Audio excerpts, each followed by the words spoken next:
Então hoje a gente vai dar uma olhada aí no romance de estreia. Espero que vocês gostem.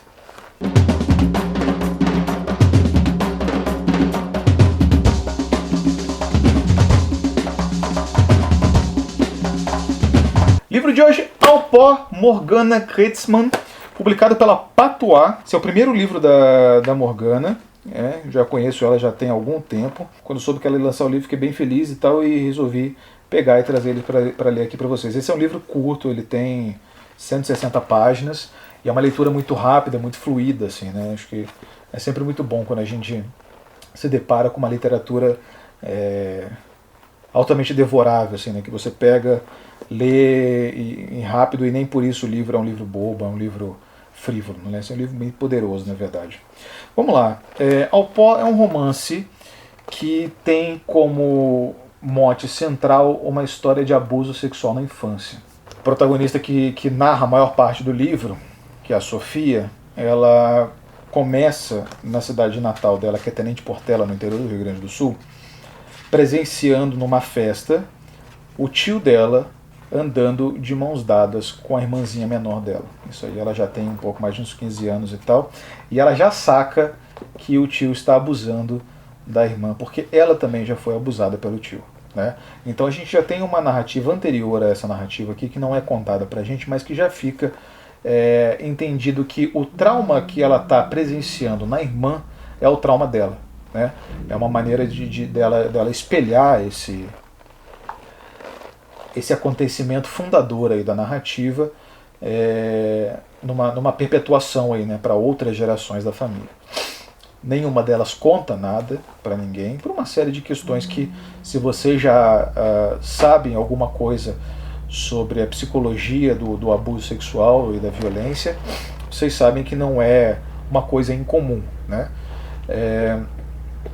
Mas o que a gente sabe é que esse acontecimento, né, que na verdade não é um acontecimento pontual, né, é um acontecimento reincidente. Então aconteceu com a protagonista algumas vezes, o romance dá a entender, e aconteceu com a irmã pelo menos uma, a gente consegue entender também. É o fato da infância que vai moldar a personalidade da protagonista dali pra frente. A Sofia, então, ela vai para o Rio de Janeiro, se torna atriz de teatro e está apresentando uma peça chamada Casa de Pó, quando ela se encontra com um dramaturgo chamado Carlos Ilhas, que é um cara meio fodão, assim, um cara meio bambambam, com quem ela começa a ter um relacionamento. Um relacionamento extremamente tóxico, inclusive. O Carlos, ele é um cara que é muito daqueles papos, os papos da galera do teatro, né, cara? Papo de relacionamento aberto, que não sei o quê, que todo mundo transa todo mundo, e é isso aí. Eu falo os papos do teatro, assim, com o maior preconceito, né?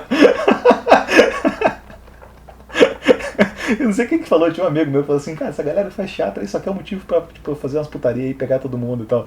Não é bem assim, mas a gente sabe que existe um certo clichê em relação a alguns personagens aí do teatro nessa parada, né? E o cara, tipo, assim, para usar o jargão da garotada, é o típico boy lixo, né? Mas o que seria para ser uma parada assim do tipo que uma pessoa emocionalmente saudável, né, se encontra com um cara e fala, nossa, que cara merda, tipo, vou embora, começa a virar um tumulto na vida da protagonista, né? E ela começa a se envolver cada vez mais com ele, começa a sofrer cada vez mais, e isso culmina num momento de ruptura com ele, em que ela depois começa a se envolver com outro cara, que é um cara de uma banda, enfim. Artista, né, cara? Artista não é muito melhor, né, bicho? Sacanagem, né, cara? É que tá, né? Tipo, nunca é vendedor do Magazine Luiza que faz essas paradas. É sempre artista, dramaturgo, etc. E o maluco, tipo, culmina, o relacionamento deles culmina. Cara, daqui pra frente é spoiler, tá? Se você não quer spoiler, para aqui e volta lá pra frente. Culmina num estupro coletivo que ela sofre no camarim, assim. E a partir daí se inicia a terceira parte do livro, desculpa, a quarta parte do livro, que é a parte chamada reparação, em que ela parte para acertar as contas com esses homens que passaram pela vida dela, né? Então, o tio dela, o tio Luiz, que é o abusador primordial da vida dela, o Carlos, que é o dramaturgo, com quem ela manteve um relacionamento tóxico, com quem brincou lá com os sentimentos dela e manipulou ela até não poder mais, e com esse músico, que é o Fred, que, né, fez esse estupro. Ela tem alguns amigos que ajudam ela, e ela passa então o resto do romance tentando se acertar, né, tipo, acertar as contas com essas pessoas. Dali pra frente, daí já é um spoiler que tipo, não cabe nem dar aqui no livro, porque daí já deixa a diversão aí para vocês lerem na história. Mas, o que a gente precisa falar sobre esse livro? Primeiro, existe na protagonista, na Sofia, um desequilíbrio visível, assim, um desequilíbrio emocional nela, assim, né? E inclusive esse desequilíbrio ele é perpassado por alguns capítulos que são todos escritos em itálico, que dá a entender que sejam divagações internas dela, né? A exceção de um que ele é narrado como se fosse em terceira pessoa, que fala da avó, que, enfim, ela tem uma cena que também ajuda a contribuir para essa pressão psicológica familiar, de que a avó pega ela fumando um cigarro debaixo de uma romaneira, e aí ela tipo vira, e daí tipo ela, para não contarem para ninguém, ela vai lá e começa a obedecer a avó. Então ela cresce com esse sentimento de culpa e flagrante, né? Então esse capítulo aqui ele é narrado em terceira pessoa, mas todos os outros é narrado em primeira, que eu achei que ficou um pouco confuso, demorou para mim até para entender como é que essas partes se conectavam com a história. Mas me parece que que são esses momentos internos da protagonista. É uma protagonista extremamente desequilibrada emocionalmente, que não sabe como reagir à maior parte das coisas que uma pessoa emocionalmente saudável reagiria com assim do tipo, beleza, então, né, foda-se, tô indo embora, etc. Né? Associado a isso existe uma raiva muito grande também. E isso é uma coisa que eu gosto muito de ler na literatura, assim, sabe? Eu gosto de personagens raivosos e desequilibrados. Porque a gente é assim, cara. A gente, sabe, tipo... Cara, você vai ler, por exemplo, já leu o John Maxwell Coetzee? Já leu o Jean-Marie Gustave Leclésio, o prêmio Nobel lá de 2008, se eu não me engano? Porra, cara, todo mundo nos livros do cara é muito santinho, é muito franciscano, todo mundo é coitadinho, é vítima, ai que bonzinho, não sei o quê. Meu irmão, a vida não é assim, cara. A vida não é o que vocês tentam passar para os outros no Twitter, tá ligado? Que vocês falam que vocês são todos bonzinhos, vocês nunca fazem nada de mal para ninguém. Cara, as pessoas se fazem mal, as pessoas se machucam, as pessoas dão barraco, sabe? As pessoas se xingam e depois choram e se arrependem e voltam para as outras, sabe? Então aqui eu achei um golaço da Morgana, assim, e imprimiu uma humanidade muito palpável para a personagem, para a protagonista. E isso, principalmente numa história como essa, que é uma história de abuso sexual, ela coloca mais uma dimensão para além da dicotomia de agressão e vítima, porque, muito embora a gente possa explicar a maior parte, se não a totalidade do desequilíbrio emocional dela nesse episódio fundador da infância dela, do abuso sexual, a gente entende também como é que esse desdobramento se repercute em mais violência, em uma agressividade, uma raiva que não vai embora.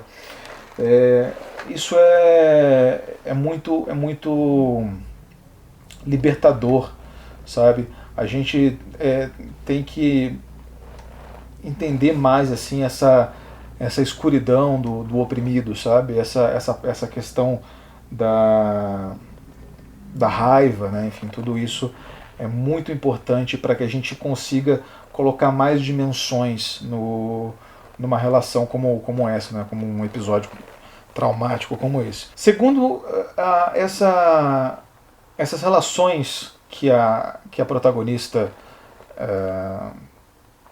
experiencia, elas não são nenhuma exclusividade de pessoas que são abusadas, né? Elas são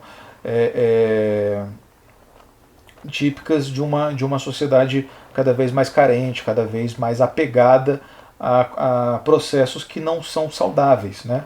Então a gente, quando a gente se traumatiza por alguma esfera de relacionamento, a gente tende a buscar uma perpetuação desse comportamento em outros relacionamentos, né? Não estou dando uma de psicólogo, isso aqui me parece uma coisa natural, assim, né? Não sei se vocês concordam comigo, mas para que a gente se liberte de traumas passados, enfim, a gente acaba projetando e repetindo muita coisa, né, em outros relacionamentos, novos relacionamentos que a gente passa.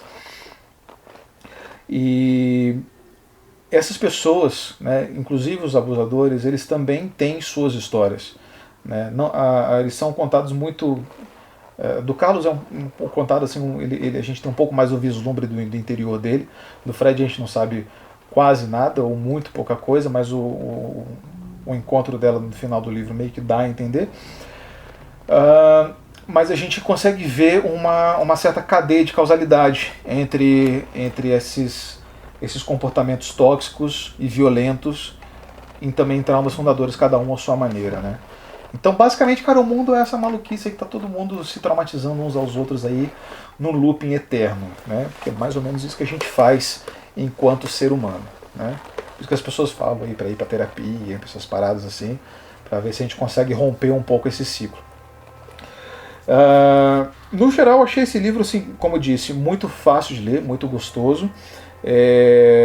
Achei a divisão dos capítulos interessante, assim, ela faz alguns saltos temporais e tal. E isso é muito bom. Com a parte do interior dela ali também achei um recorte interessante, né, um bom escalonamento de capítulos dessa maneira. E acima de tudo é mais um livro que pontua dentro dessa nova leva de literatura escrita por mulheres que se preocupam em dar peso a questões das mulheres enquanto sub-humanos de uma sociedade patriarcal. A gente consegue ver como esse romance aqui adiciona um tijolinho a essa construção, né? A cultura é sempre uma construção coletiva e os livros eles ajudam a imprimir no nosso inconsciente coletivo aquilo que a gente entende como as nossas preocupações, nossos medos, nossas frustrações, nossos traumas experimentados em comum, né? Então isso aqui é um desses. Era mais ou menos isso que eu tinha para falar sobre o livro. Não sei se vocês já leram O Alpó da Morgana, mas vamos comentar sobre eles aí, beleza? Se inscreva no canal, dá um joinha, apoia a gente lá no Catarse, cara, tá bombando nossa campanha, a gente tá cada vez mais perto de viver de internet, largar os empregos, aquelas paradas todas, né, Murilo? Então vamos fazer essa parada acontecer. Beleza, galera? Um abraço e tchau!